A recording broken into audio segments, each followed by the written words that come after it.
Salvador está viviendo lo que viven muchos países de América Latina y muchos países del mundo. Hay una crisis de confianza frente a los partidos políticos tradicionales, frente a la clase política tradicional.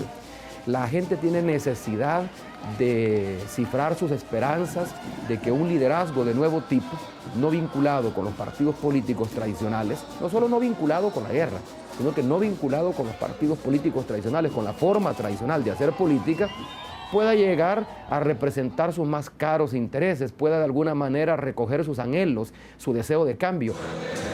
Y les prometo, amigos y amigas, que trabajaré para hacer del Pulgarcito de América un gran país, para hacer del Pulgarcito de América, que el país más pequeño de América Latina, una gran nación con coraje, con fuerza, con voluntad, con energía, para llevar a cabo las transformaciones que el país necesita.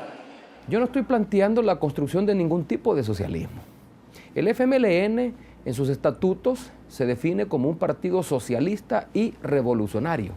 Pero el FMLN ha llegado al convencimiento que en esta primera etapa no puede construir el socialismo en El Salvador.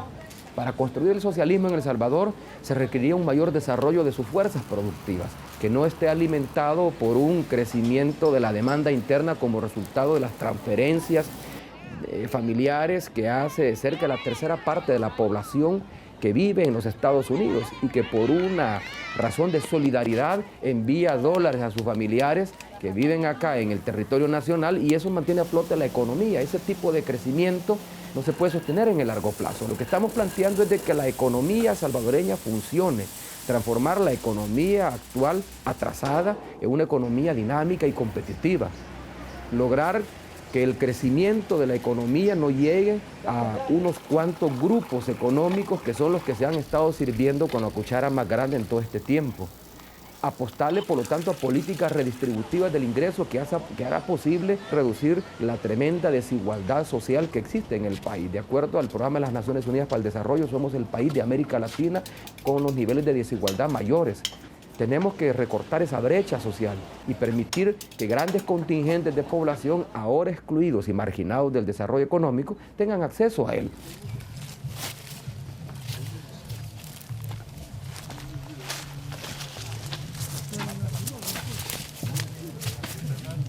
Tenemos un grupo de mujeres jalando pilones y un grupo de señores que andan sembrando, que son las plantitas esas.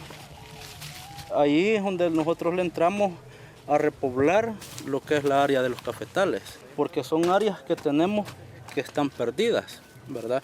Entonces, si nosotros dejamos de repoblar, el cafetal se los va disminuyendo. Entonces, aquí es donde nosotros le entramos a seguir sembrando más plantas, y entre más tenemos, pues más café, quintalajes de café sacamos. Un conflicto armado entre civiles en nuestro país con la Fuerza Armada. Era un determinado grupo que eran los que poseían todo lo que era las tierras, la posesión de las tierras. Y eso es lo que los civiles por eso luchaban, porque era poca gente la que era dueña de las tierras. Y viene alguien y dice, bueno, es justo que el que trabaja la tierra sea el dueño de la tierra. Y nos adjudican a nosotros determinadas porciones de tierra, con la diferencia que a los ex dueños o patronos no se les arrebató. Yo, pues por lo menos, mis compañeros, a lo mejor nadie sabemos cuánto recibieron de plata por las grandes porciones de tierra que entregaron, pero como era un decreto, tuvieron que acceder. Así es como nace la cooperativa, lo que nosotros hoy somos, se puede decir, dueños de la cooperativa. ¿Vale? En la casa sentada. El cambio es grande porque en el principio, cuando era de los patrones, o sea, que era un solo dueño y los demás eran colonos, así le llamaban a los abuelos míos, no había la oportunidad de que sus hijos estudiaran. Los salarios en ese tiempo, pues, según me cuentan los abuelos, pues sí, casi era gratis el trabajo, solo por la comidita, pues, lo que les daban. Cuando se hace la transición, aunque las cooperativas, o sea, las propiedades han pasado a manos de los pobres, pero el conflicto interno del país seguía. Entonces, pero sí se dio eso y sí, ha venido a beneficiar mucho a los campesinos. sentimos que esa es la fortaleza de la cooperativa, que todavía seguimos de esa forma, colectivamente, y somos unidos, y por eso tenemos fuercecitas todavía. Porque sí, el proceso de reforma agraria, lastimosamente en el país, se ha desvanecido. Muchas cooperativas terminaron. El primer paso en el café seco es transportarlo de patios a las bodegas. De bodegas lo pasamos a la clasificadora. Ella lo que hace es apartar chibola, apartar piedra, apartar clavos y toda materia que no sea café pergamino. Estos son los 3 catadores que tiene nuestro tren seco. Calientito, calientito.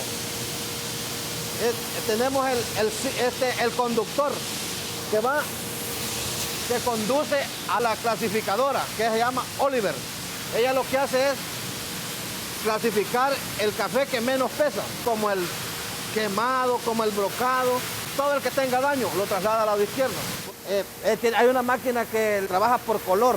Toda la materia que no es verde la agarra la máquina. Es cierto, le podemos sacar más producción.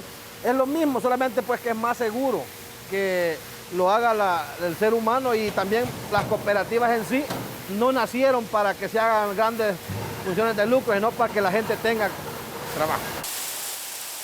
Nosotros queremos dar café orgánico al mundo. Desde 7 años no le echamos nada de química. De ahí nada también es creído por que usted diga, lo estoy haciendo, no que todo va escrito. Si yo digo, el camión para ir a traer el café orgánico lo lavé, tiene que estar escrito quién lo lavó, cuánto, a qué hora lo lavó. Por eso es un café orgánico. Aquí ya es la pesa donde empezamos 146, 150 libras. Así van los sacos de 150 libras. La torrefacción tiene que tener 400 grados Fahrenheit de temperatura para yo poder ingresar la materia prima. Entonces ahí empieza lo que es el proceso de tueste. Cuando ya la aguja se detuvo, indica que toda la humedad que el grano tenía ha sido retirada. De allí empieza lo que es el tostado y ya queda, tipo italiano, a donde ya se ven los aceites del grano. Y es una materia prima, si lo podemos ver de primera, no hay grano dañado, o sea, buena materia prima. Una bola. Trabajo no ha faltado. No hemos ganado nosotros nunca cantidades que alguien puede decir, yo antes trabajaba 20 horas y ganaba $400. No, yo siempre he trabajado las 8 horas y se puede menos, y siempre me han pagado mi poquitera que siempre he ganado. No digo poquitera porque me sobrevivo. Usted sabe que con lo que sobrevive nadie viene a un lugar a quererse lucrar, va. Si sobrevivimos, pues yo siento que comidita en todas las casas de lo que es la cooperativa El Jabalí, hay. Nosotros estamos gobernando el territorio desde 1994. Eso permite establecer un proceso con una visión hacia adelante de unos 25 años. Tecoluca ha tenido esa ventaja que desde 1994 se gana la municipalidad, y con la misma población, con la participación de las personas, se ha logrado concretar cuál es la visión que se debe tener como municipio. El planteamiento del proyecto es ofrecer servicios turísticos en el municipio, ¿verdad? Tenemos este proyecto que se llama Parque Ecoturístico León de Piedra. Está una piscina, restaurante para 180 personas, un salón de usos múltiples también para 180 personas, y el recorrido a través del bosque. Pueden venir los centros escolares a conocer de la importancia de la vegetación y el agua, porque son, digamos, trabajos de sensibilización que se van a realizar, pues. Aparte de esos servicios, estamos pensando en mejorar la calidad del agua en el municipio. Hay una fuente de agua aquí en el parque. El parque cuenta con 70 manzanas de extensión que colindan con el municipio de San Vicente.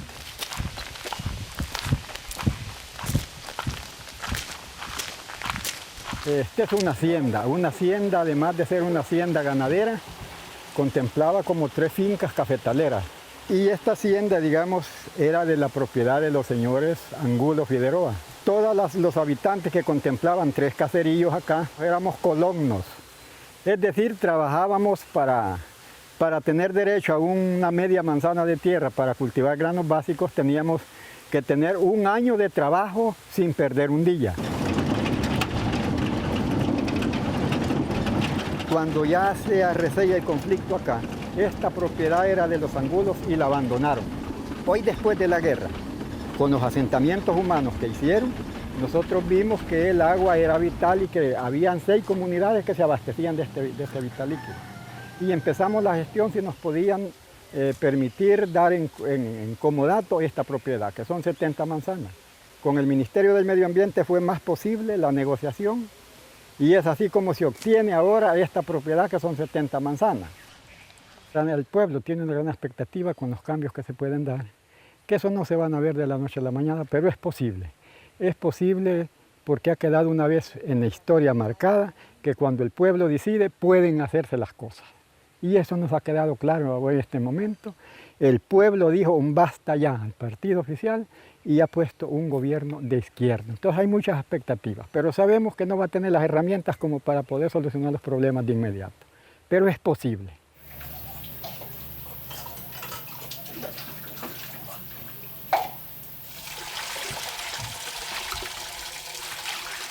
Con la llegada del Frente a gobernar, digamos, este país, creemos de que se nos abren oportunidades muy importantes. Sabemos de que se ha recibido un gobierno sin recursos económicos, vea una situación actualmente, entonces espero que con el esfuerzo de los salvadoreños y salvadoreñas, con el esfuerzo de los gobiernos locales, con el esfuerzo del nuevo gabinete de gobierno, vea, con esa austeridad y toda esa perseverancia, creo que vamos a salir adelante y que no cabe ninguna duda que El Salvador realmente será otro, pero será otro en mejores condiciones para los salvadoreños y salvadoreñas.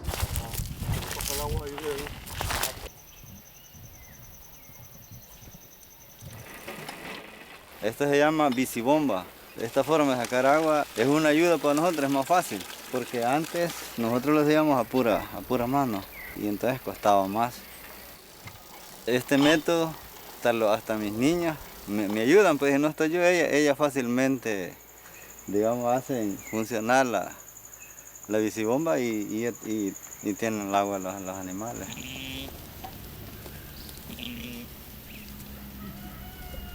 Yo, digamos, de dedicarme, digamos, al trabajo, al cuidado del ganado, se puede decir que es hereditario. Yo desde que me crié con mis padres, aquí donde estaba, en este lugar, aquí en mi casa, aquí nací, aquí he crecido, siempre mi papá siempre mantuvo sus animalitos. Y luego cuando, digamos, en el tiempo de la guerra, aquí en esta zona donde estamos, aquí quedó solo, abandonado. Entonces cuando ya, digamos, vinieron los acuerdos de paz y regresamos, pues los que quedamos vivos, gracias a Dios. Entonces, claro, yo siempre como en eso me crié, entonces yo busqué siempre eso porque me gusta la crianza de ganado y comencé así, pues, poco a poco. Yo comencé con una vaca, entonces la leche la damos a la planta, ¿verdad? Y entonces de ese dinero es que, como les digo, nosotros sobrevivimos, pues. Estamos trabajando aquí desde el año 1992 en el marco de la firma de los acuerdos de paz. Allá por 1992, como parte, digamos, de la gestión con la cooperación del País Vasco, se comenzó a trabajar con pequeños productores en el tema de la ganadería a través de lo que se dio en llamar bancos ganaderos. Consistía en facilitarle a las familias 2 vacas preñadas, ¿no?, para que éstas pudieran garantizar su seguridad alimentaria, ¿no? Se vio la necesidad de organizar a los pequeños ganaderos, pues, en una cooperativa, ¿no?, para que estos, digamos, pudieran vender el excedente de la leche producida y también poder transformar, digamos, esta leche, pues, en otros productos que se pudieran comercializar más allá del territorio del municipio de Tecoluca, ¿no?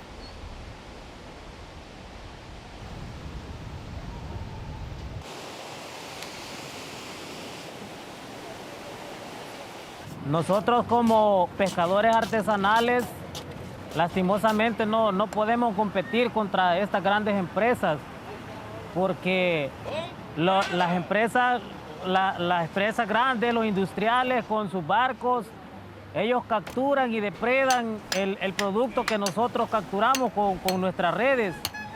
Entonces, por lo menos ahorita tenemos aquí en el puerto La Unión, allí están los barcos de la empresa Calvo,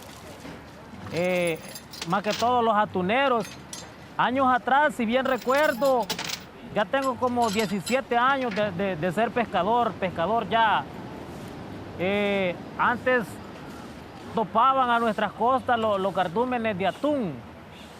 Ahora, lastimosamente, es raro, ya casi no se ven.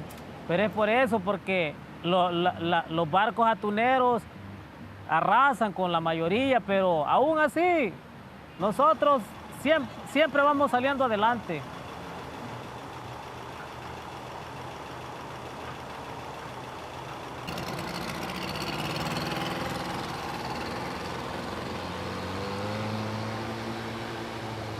Vamos a ir a pescar frente a la playa de San Diego. Es buena la zona. Nosotros recorremos largas distancias. Hay ocasiones que recorremos hasta 50 millas hacia el sur. Ya alta mar, ahí ya no se divisa tierra. Corremos con GPS y brújula. Pero aquí en la zona costera, así nomás. Aquí es variedad de pescados tropicales. Es variedad de todo. Bueno, en ocasiones, porque hay ocasiones que no hay. ¿Sí? Si vamos con suerte, vamos a hacer una buena pesca.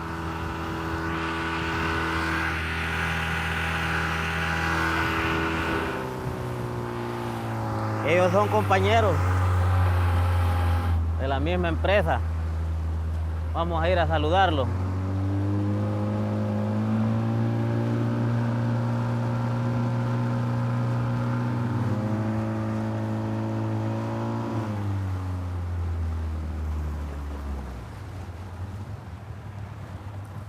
Simbra es las redes para la costa.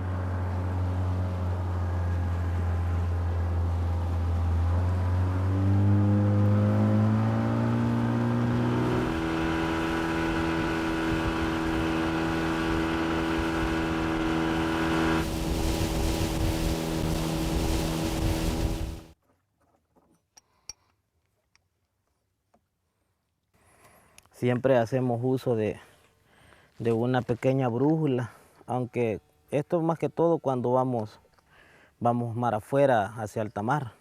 Ahorita estamos hacia al sureste, en la posición sureste 120 grados del punto de partida. Tirar las redes, ellas se van hacia el fondo, ellas capturan de toda clase de peces. En una faena rápida de un día, nosotros hacemos un tiro con las redes y un tiro con la simbra. Este es otro instrumento de pesca, también muy bueno, muy efectivo. Inclusive en ocasiones mejor que las redes, porque este captura peces grandes. Para ello hay que preparar la carnada para ponerle a los anzuelos.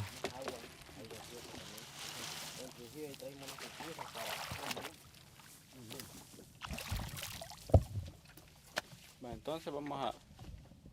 Sí, preparemos la carnada para la simbra. Esta clase de anguila es bien efectiva para carnada. Es un platillo típico y favorito para los chinos. Nosotros simplemente tiramos los equipos al agua. Si vamos con suerte, caemos donde se encuentra el pescado, y si no, pues, no contamos con equipos sofisticados para detectar los bancos de peces. En esta época del año, lo que es el tiburón martillo de mayor proporción, el grande, la hembra, viene a las costas a desovar. Entonces es muy bueno, pues nosotros capturamos martillo pequeño, carne suavecita, vendible, es bien vendible. En las redes más gruesas, que son de hilo grueso, caen los martillos grandes. Ahí caen los grandes. Nosotros tenemos libertad de pescar en todo lo que es la zona costera, las aguas nacionales. Pero por el tipo de embarcaciones, nosotros pescamos en la costa. Lo más que salimos a alta mar, alrededor de 15, 20 millas. Con otro tipo de embarcación más grande, con 2 motores fuera de borda, con suficiente combustible, con cimbra. Esto es una cimbra, pero cimbra para peces de menor proporción. Ya con una cimbra para animales grandes, tiburón, dorado, merlin, ellos sí 70, 80 millas, lejos. Como nosotros provenimos de familias pobres, tuve que dejar mis estudios, me dediqué a trabajar. Pero como uno de chico, nos metíamos con neumáticos a pescar. Y lo que extraíamos, ocupábamos para el consumo y otra parte vendíamos. Híjole, qué bendición, va. Qué barbaridad. Luego ya un poco más profesional, cuando era ostrero, extraíamos ostras y sí nos iba bien. De allí a los 17 años ya ingresé ya como pescador ya en botes. Hemos vivido un sinfín de aventuras aquí en el mar, desde naufragios e inclemencias con el tiempo, huracanes, frentes fríos. Ya el que es pescador directamente, esta es su vida, su forma de vivir. Y como dicen por ahí, de que el que traga bastante agua del mar difícilmente se va del mar ya. Yo le he pedido a Dios, como pescador, como marinero aquí en estas aguas, el día que me toque mi día, que sea su voluntad, pues quisiera ser otro mártir, qué sé yo, perderme en estas aguas, que ya no salir, pues para que la gente me recuerde todo el tiempo, porque si muero atropellado de un carro, qué sé yo, ligerito me van a olvidar rápido, y aquí no. Nosotros como pescadores artesanales siempre venimos alegres hacia el mar. Siempre venimos con el optimismo que vamos a llevar buena marea. La mayoría de pescadores dependemos únicamente de lo que el mar nos regala. La mayoría no tenemos ningún tipo de ayuda, remesas del extranjero. Inclusive el Estado, a nosotros, el sector de lo que es la pesca artesanal más que todo, estamos casi en total abandono. Solo Dios con nosotros aquí en el mar. Porque con esto de los tratados de libre comercio es otra de las cosas que a nosotros nos afecta bastante, porque antes el producto que los empresarios, que los barcos pesqueros, los barcos camaroneros capturaban, eso salía, se exportaba del país. Ahora ya no se exporta, sino al contrario, el país está importando mucho producto de otros lados. Y nosotros, si bien es cierto que a veces hay abundancia de productos, pero nuestro producto ahora no vale, estamos bien fregados. Ahorita lo que han hecho, lo han remodelado, lo han ampliado. O sea, con capacidad para albergar muchos barcos y ser un atracadero fuerte donde se mueve el comercio a gran escala. Nosotros siempre decimos que llegamos aquí antes de que estuviera el puerto de la Unión. Pues nosotros lo que queremos es que haya más gente aquí, que haya más empresas, que se desarrolle la región, la zona. Esperamos que con el puerto pues sea así. De momento no, porque como habéis visto está en una situación, está terminado, pero todavía no se está explotando. Cuando esté funcionando, pues todas las sinergias que podamos aprovechar, pues las utilizaremos. Si podemos enviar contenedores a través de este puerto, pues mejor, porque tiene un buen acceso de distribución hacia Estados Unidos, hacia los países de Centroamérica. Entonces creo que algún buen operador que lo utilice de una forma adecuada puede generar mucha riqueza a su negocio y al país. Yo entiendo que nosotros lo que tenemos que hacer primero siempre que venimos es cumplir la ley, que eso es fundamental. A partir de ahí lo que procuramos es cada vez adaptarnos a los estándares que tenemos en nuestro país. ¿Qué ocurre? Las maquilas sobre todo generan puestos de trabajo que van mucho al coste, ¿no? Van mucho al coste. ¿Por qué? Porque hay una competencia con China y hay una competencia con otros países pues, muy grande. Nosotros tenemos que conseguir que la mano de obra esté satisfecha, esté contenta. Creemos que para nosotros es lo fundamental. Nosotros estamos acostumbrados a cambios de gobierno. Pues tenemos que conocernos todos y seguir trabajando. Sí, yo creo que es bueno para los países tener diferentes tipos de gobierno y estoy seguro que la gente aquí se acostumbrará porque la gente salvadoreña es muy buena. Ahora cambian un poquito las cosas, ¿verdad? Pero cuando hemos hecho manifestación nos han salido a matarnos y los han matado. Este es el país en el que estamos. Monseñor Romero tenía voz. ¿Y tenía voz en favor de quién? De los pobres. Esos lo entendían muy bien. Y los otros, oligarcas, partidos políticos, la mayoría de ellos, gobiernos, Fuerza Armada, perdonen esta triste letanía, Policía de Hacienda, Policía Nacional, Guardia Nacional, los otros que lo entendían perfectamente, por eso lo mataron. Espíritu significa fuerza interior para cambiar lo exterior, eso es espíritu, y eso lo tienen, o lo deben, o lo debemos tener cristianos, budistas, abertzales y extremeños, dicho con cariño para todos, ¿verdad? O sea que eso no es una cosa rara. Los católicos lo podemos celebrar hoy con rareza, esa es otra cosa. Entonces lo único que he querido decir es que una expresión importante de fuerza interior en el mundo en que vivimos es decir verdad sobre este mundo en que vivimos. Medellín tuvo voz, tuvo palabra, ahí sí que había espíritu. Y le entendieron perfectamente a Medellín, todos. De nuevo, los pobres entendieron perfectamente.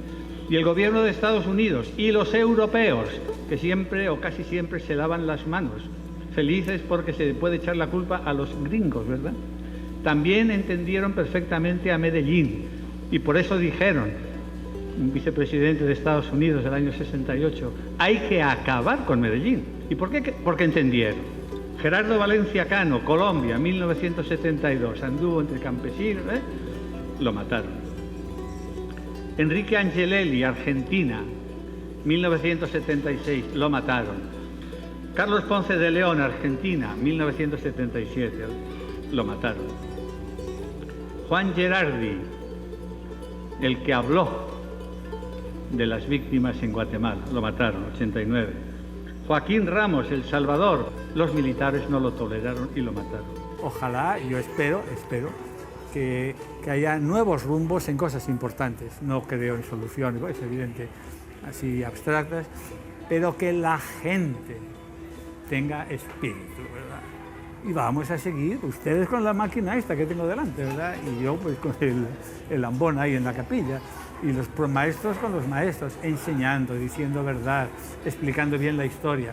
Pero no para ganar o perder, eso comprendo que es comprensible, ¿verdad? Pero es otra cosa, ¿no?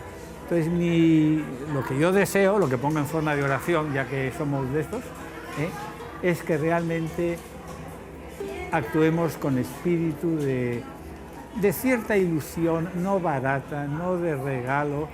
No, yo comprendo que los que han sufrido mucho con otros regímenes se sientan quizás, bueno, felices, lo comprendo, ¿verdad? Pero que no sea ese el espíritu, que no sea eso lo que les mueva a actuar, sino que sea lo que aquí en este país lleva pues casi desde los conquistadores, desde luego los últimos 70 años, ¿verdad? Que vivir es la máxima tarea para la mayoría de salvadoreños y salvadoreñas, ¿verdad?